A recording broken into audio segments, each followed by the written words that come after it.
warri fayyaa yaaddan fayyaa argadhaa, warri gaa'ela yaaddan gaa'ela argadhaa, warri ilmoo yaaddan ilmoo argadhaa, warri waa mara hawwitan waa mara argadhaa. Nu jennee uumamni haa jee kaan waa oofal irreecha dirreen waa oofal irree waliin haa kennu biitti roobaa nagaa gadaan quufaa gabbinan. Ta'aa gaaddisa qajeelchi murteechaa murtii qajeelchi jireenya fayyaa qajeelchi kunoo guyyaan har'aa guyyaa eebbati dargaggoota eebbifamaa qeerroota eebbifamaa kormatu goobaa. Waaqayyo korba keenya goobaa godhi, korba keenya goobaa godhi, dargaggeessa keenya goobaa godhi.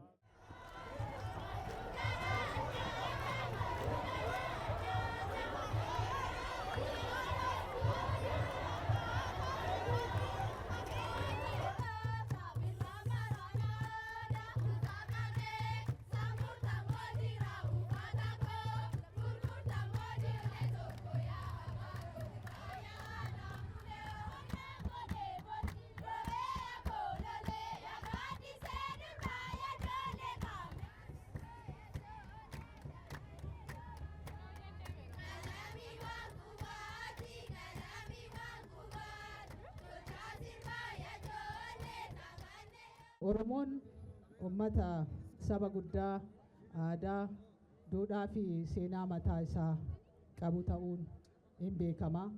Akkasumas duudhaa guddaa qabu, qabeenya guddaa qabu, addunyaaf shaakallii dimokiraasii kan ta'e, ka'umsa guddaa kan ta'e sirna gadaas addunyaaf ummata gumaache ta'uun isaa ni beekama.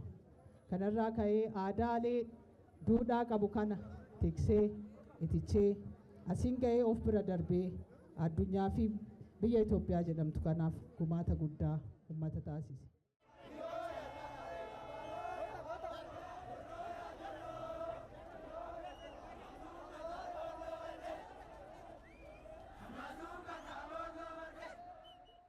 Goobee fi shinooyyeen bara kanaas yoo kabaj waan lamaa sadan tokko adda isa taasisa. Uummanni Oromoof biyya Itoophiyaa akkasuma mootummaa jijjiiramaatiin hoogganamu cichoominaan yeroo milkaa'inoota gama siyaasaa, misoomaa, diinagdeef aadaatiin galmeessaa jiru keessa dhaabbannee kan kabajaa jirrudha. Kana keessa cichoominaan hojiilee hojjetaman lakkoofnee kan xumuruu hin dandeenye ta'us hidha guddicha Abbayyaa cichoomina addaatiin uummanni keenya qeerroof qarreen hundi hirmaannaa addaa irratti taasisanii yeroo eebba isaatiif dhaqqabne jala bultii isaa irratti ayyaana kana kan kabajaa jirru ta'uun adda isa taasisa.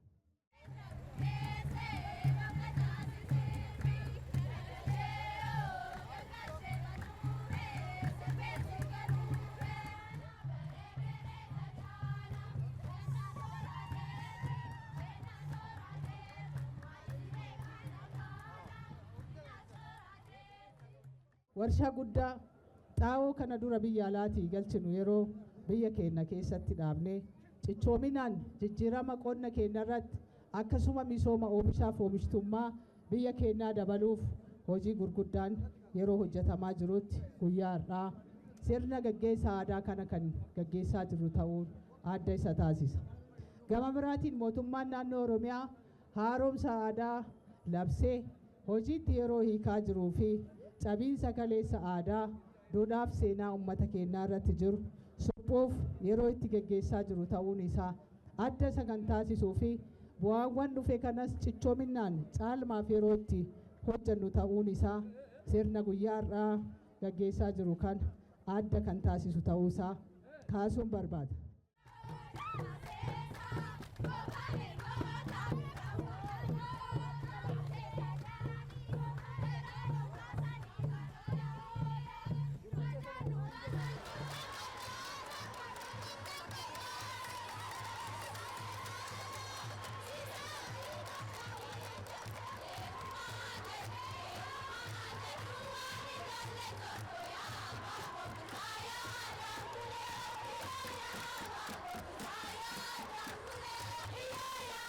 Goobee fi shinooyyeen ifa qarreen keenyas qeerroon keenyas baga guyyaa kana geettan baga gammaddan irra deebi'ee isiniin jechuu barbaada.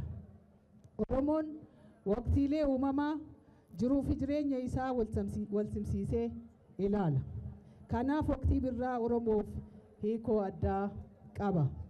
Oromoo biratti waqtiin gannaa dukkanatti fakkeeffama. Rooba guddaa waan qabuuf laggeen guutee firaa fi hiriyyaa addaan fageessa. Birraan immoo ifa, gooba, hawwii fi gammachuudha. Kanaaf qeerroo fi qarreen Oromoo yeroo maraa birraan yoo dhufu faaruu, weedduu fi sirboota garagaraan simatu. Goobeef shinooyyeen calaqqee simannaa birraa ibsituu yookaan moo'icha, misiraachoo fi mallattoo boqonnaa ce'umsaati. Kanaaf irra deebinee baga ayyaana dargaggootaa goobee fi shinooyyeetiin isin ga'e baga gammaddan jechuu barbaada.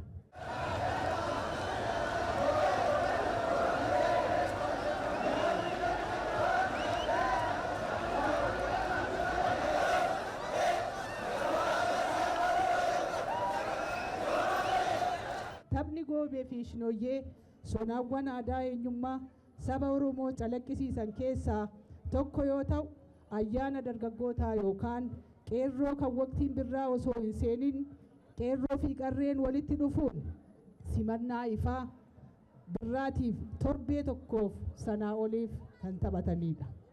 Ollaawwan irra naanna'anii uummata isaanii bira deemanii gammachuu fi hawwii birraaf qaban kan itti ibsatan, kan eebba itti fudhatan, kan gumaata garagaraas itti fudhatan, gumaata fudhatan, tokkummaan qooddatanii tokkummaa waliin jiraachuu kan agarsiisan, kan itti barsiisanidha. Yeroo kanatti qeerroon sirba goobee kan taphatu yoo ta'u, shamarranis sirba walalee shinooyyee aseessaa taphachaa marga jiidhaa qabatanii ollaa fi hawwii gaarii kennaa eebba fudhachaa dargaggoonni goobee dhiichisaa shamarranis shinooyyee taphachaa weeddisaa kan simatamanidha.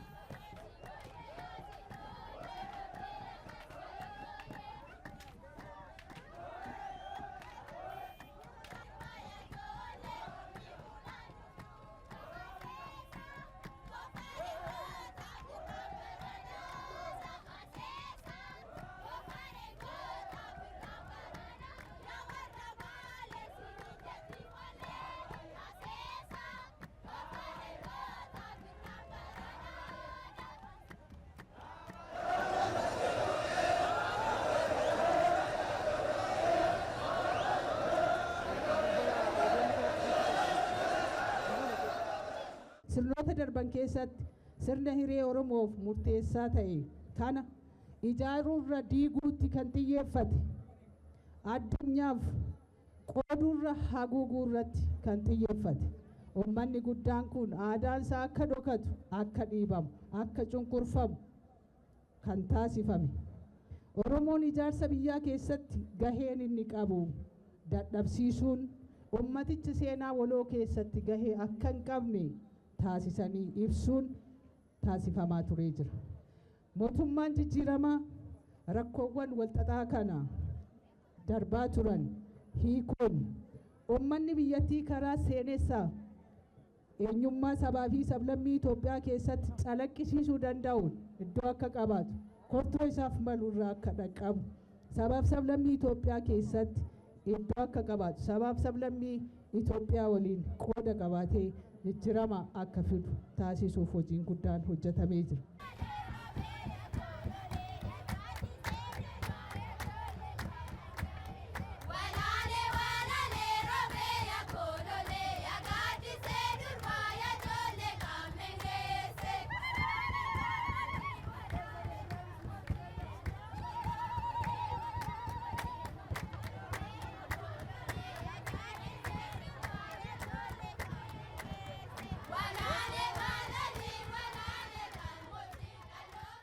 Mootummaan aadaa fi duudhaa gabbataa uummanni Oromoo qabu misoomsuun dhaloota egeree dhaalchisuuf beekumsa oomishuu, diinagdee ceesisuu, aartii Oromoo hammayyeessuu akkasuma aadaa Oromoo ceesisuun gulantaa isaaf malurra geessuuf miidiyaa fi kominikeeshinii hammayyeessuu irratti xiyyeeffannaa addaa kennee hojjechaa jira.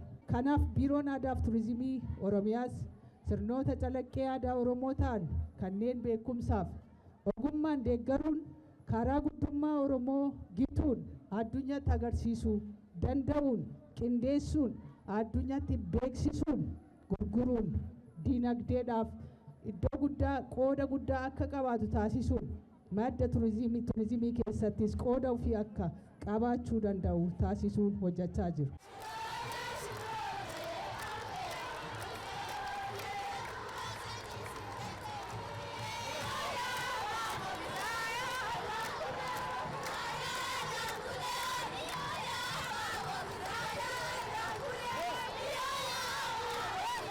Yeroo ammaa Gobeef Shinooyyeen Oromiyaa beeksisuu irra darbee Itoophiyaa beeksisuu keessatti addunyaatti beekamtii guddaa akka argataa deemu kara fuula duratti cichoominaan kan hojjetamuuf sadarkaa sanitti yaadamee qabeenya Oromoon waliin qabu ta'uun isaa hubatamee akka guyyaa irraa arginu kanatti hojjetamaa jira. Gobeef Shinooyyeen dargaggoota qofaan kan geggeeffamu ta'us ayyaana uummata bal'aa waan ta'eef karaa sonaa fi duudhaa isaa eeggateen akka kabajamu qaamni hundi gahee isaa irraa eegamu bahachuun barbaachisaadha. Kan amma eegalle kun ka'umsa haaromsa aadaati. Gahumsaa miti. Gahumsi keenya fagoodha. Kanaaf gahumsa keenya bira dhaqqabuuf gaheen nama hundaa, tumsi nama hundaa, tumsi qeerroof qarree Oromoo dargaggoota sabaaf sablammootaa wajjinis jiru cimee kan itti deemu gaheen hayyootaa, gaheen miidiyaa, dhaabbilee miti mootummaa fi mootummaa iddoo olaanaa kan qabuuf abbootiin gadaaf haadholiin siinqees sirna kana tiiksanii ijaaranii utubanii asiin gahan yeroo ta'anu keessattis qoodaa fi gahee olaanaa akka bahachuu danda'an kaasuun barbaada. Kanaaf hojiilee kana beekumsaaf dandeettii addunyaa barbaadan dorgomaa ta'e uumuu guddina hunda galeessa milkeessinee mul'achuuf hojii kana cichoominaan hojjechuun baay'ee murteessaadha. Uummanni keenya sirna isa kaleessaa harkatti laafee ture har'a deebi'ee dambali'aa jiru kana dhuunfaa fi safuu isaa eeggamee akka gaggeeffamu eegumsaa fi kunuunsa guddaa gochuun hin barbaachisa.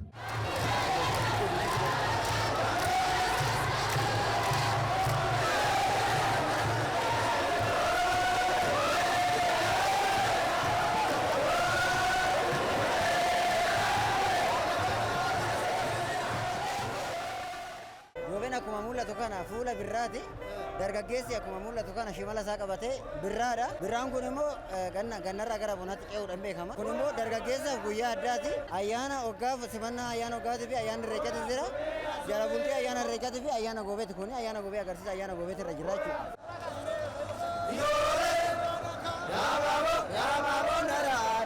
Kana dura nuti ayyaana goobee Finfinnee keessatti kabajuudhaaf yeroo hedduu reebamaa turre.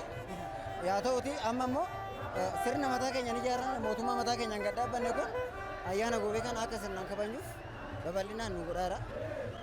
Bara dabree irra bara nama fooyyee ta'ee mul'ateera. Ayyaanni kun ayyaana gara fuulduraa yuuniskoo irratti galmaa'u jennee gatii tilmaamnuuf ayyaana kana dargaggeessa isaa tikfatee gara fuulduraatti mul'isuun isaa dirqama dargaggeessa kanaati.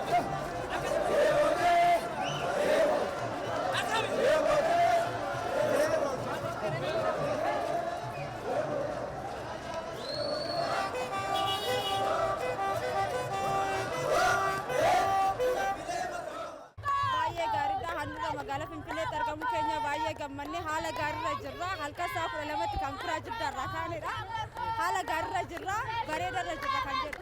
Baay'ee adda kan godhu kan bara darbeetirraa haala simannaatirraa jalqabee haga ammaatti kan jiru haalli simannaa dargaggeessi ta'ee dubartoonni keenya haala gaariidhaan kutaa magaalaatiin wal duraa duuba haala bareeda ta'een deemaa jirra waan ta'eef baay'ee nutti toleef.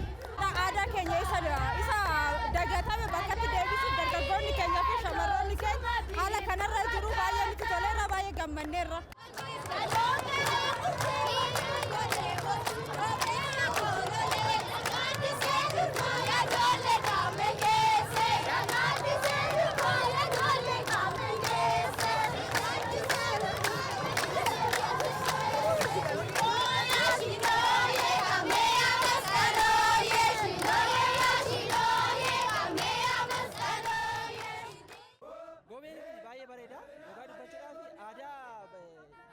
irratti hafee ture baay'ee kan calaqqisiisee fi baay'ee miidhagina guddaa kan qabudha Finfinnee irraa jechuudha gobeen irraa. Ammoo miidhaginaan magaalaa Finfinnee kana keessatti sirriitti mul'atee kanaa olitti akka aadaan keenya kun mul'achuu danda'u eenyummaan dhokatee ture aadaan dhokatee ture kun akka ifatti ba'uuf ammayyuu dargaggeessi Oromoo kanaa olitti akka mul'isuu qabu hin jedha dhaamsa kooti. Ani akka kiyyaatti aadaa keenya kana keessatti kanaa olitti ganaa akka mul'atu ammayyuu mul'anne ganaa mul'achuu qaba sirriitti kanaa olitti itti yaadnee kana irratti qophoofnee sirriitti mul'isuu danda'uu qabna jechuudha. Kanaaf dargaggeessi keenya akka kanaatti wal qindeessee bara dhufuutti illee kanaa olitti baasee mul'isuu danda'uu qaba waan ta'eef.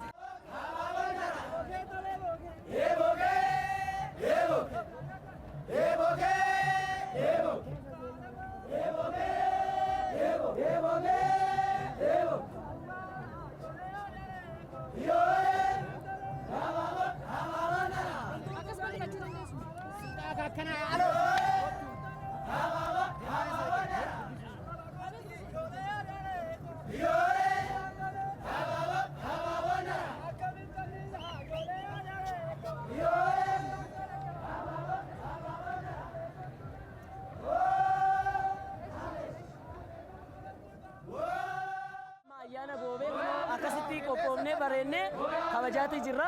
Baay'ee namatti tola haala hammaa kanaatiin baay'ee nuti tole kun olaal dargaggoo bareedii qabna. Aadaa keenya mul'ifnee gara fuulduraatti waan bareedaa tokko hojjechuudhaafis itti fufnee to'ii gara fuulduraattis akka hojjennu ciminaan gadi fageenyaadhaan irratti qophoofnee jirra jechuudha. Dargaggooyyiin kun amma bakka tokko otoo hin taane gosa garaagaraa irraa dhufnee walitti qabamuudhaan marii irratti goonee akkaataa ittiin sirbinu akkaataa deemsa keenyaallee akkaataa ittiin seera koleederii illee qabachiifnee too deemnu hundayyuu mari'annee mariidhaan gara fuulduraatti ittiin deemne jennee mari'annee dargaggoonni kun amma gosa biyya garaagaraa irraa dhufne garuu marii guddaadhaan yeroo dheeraatti fudhannee gatteenye irratti mari'annee irratti qophoofnee dhufne jechuudha. Tokko nuti amma karaa shamarraniitiinis illee akkuma biyyattuu akkuma Oromiyaattuu uffannaan ittiin akkaataa ittiin uffannaan uffatamullee hundumallee irratti deemamaa ture karaa seeraati qaama seeraatiinis illee jechuudha. Karaa keenyaatiinis dargaggoon keenya uffata uffannee deemuudhaan faayamnee deemuudhaan ayyaana goobee akkamitti kabajnaa akkamittiin dubartoota illee biratti qabannee deemuu dandeenya kan jedhu haala bareedaadhaan irratti mari'anneetidha kan nuti deemnu. Ayyaanni goobee kun immoo waggaa waggaadhaan kan dhufuudha malee waan dura jiruudha malee haaraa miti. Kanaaf barana haala ho'aadhaan kunoo kabajaatii jirra haala bareedaadhaan kabajaa.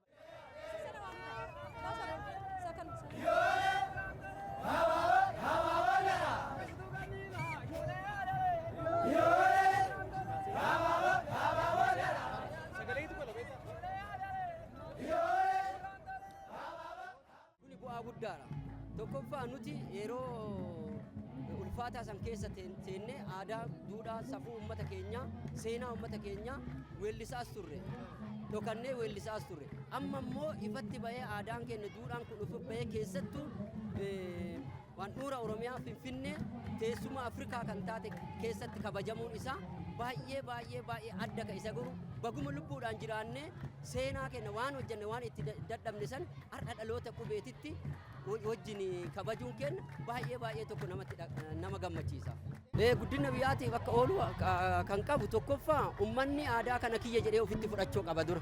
Aadaa kana ummanni kiyya jedhee yoo ofitti fudhate aadaan kun deemee gama diinagdeetti gama hawaasummaa gama diinagdee guddatti jijjiiramuu danda'a.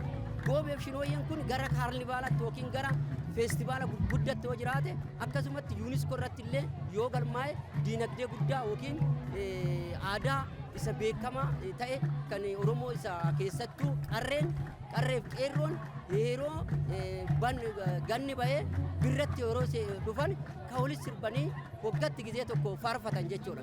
Kun immoo gara diinagdeetti gaafa jijjiirame bu'aa guddaa faayidaa guddaa Oromiyaa irra darbee biyya keenya Itoophiyaatiif kan fidu ta'uu isaati. Dargaggeessa irraa keessattuu qeerroof qarree lafaa dhufarraa aadaan kun daran kana caalaa gabbatee guddatee gama muuziqaatiin illee gama dubartoota weellistootaan illee gara dhiiraatiin illee sirriitti aadaa kana bifa kilippii adda addaatiin bifa muuziqaawii diraamaa isa jedhuun illee bifa addaatiin irratti yoo hojjetame fuulduratti diinagdee guddaa madda galii addaa kan argamsiisu ta'u waan ta'eef kanaaf hundi keenya artistoonni buleeyyiinis lafaa dhufunis sirriitti xiyyeeffannoo itti kennine aadaa kanarratti yoo hojjanne qaroominaaf yookiin beekumsa yookiin duudhaa aadaa keenya isa ganamaa san bakkatti gaafa deebinne hawaasni immoo kan ofii godhatee lafaa dhufaan immoo kan ofii godhatee akka itti hojjetamu abdii kan qabu jechuudha.